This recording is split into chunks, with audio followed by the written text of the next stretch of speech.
voina chuan guitar lesson thar kan zir ho lenga voina kan zir ho le tur chu Runmawi ti le Khawnge moi om le ti kha guitar lesson a apani in karon ti kop dona amasa zo ka hian Runmawi ti kha kan zir masanga Runmawi ti chu din kan langa asanga G anyama E minor a hian E minor chuan B minor hi kan mang tel bokanga khang ke ho kan mang don ni strum dan tur chu ten kan strum ang down down down up ti kha na bul changa top thlengin kan kwal leng he la po he no down down down up ti khan chuan a hla hi karon sa chuak to panga ka thiamang angin uludin lo ngai thladon nya zan khwa lo tlai hianin kai na run sang kan mo rual za alengin lim zai kan vor che tu dang leng dang kan ngai lo rimoi ching chang ne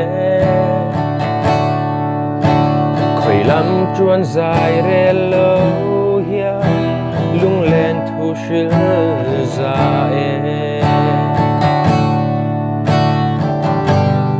leng zong te kim na ber run mo la nu chui thang val rual kan loi na eng dang don lo reng hian le zol twining zuruya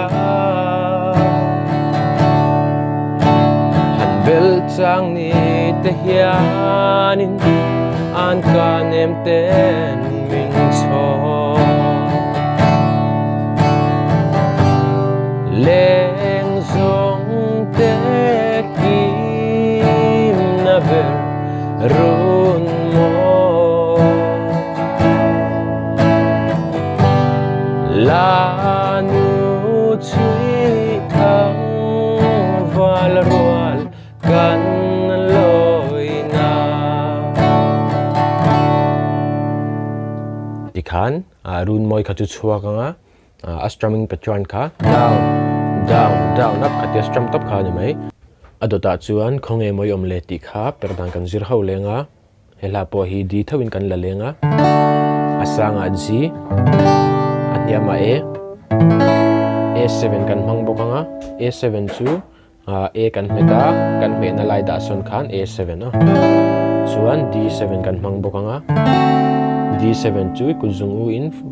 first fret a khan second string ikuzung la in second fret a khan third string kuzung u in second fret a khan first string o kha Sri Lina chung strum thlang chuan E kan mang bokang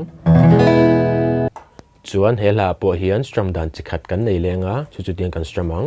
down down up up down up tikhano down down up up down up ka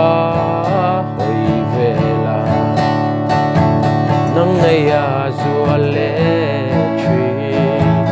ke ka di ve kha Khawnge mo iom Khawnge iom le tlai ni tini ka zong chhin che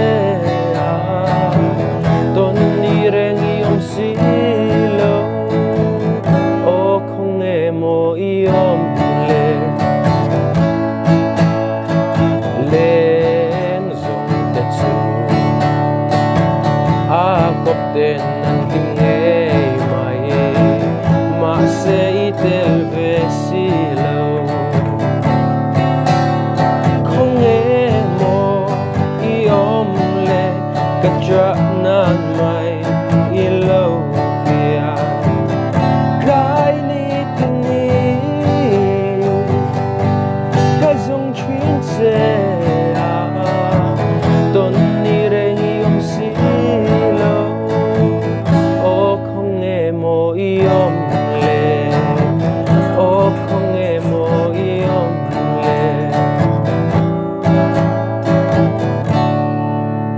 ti khan tu na ka strum dan le a chord manang che khan a verse dang po kan play chuak le vek thei tina ni chu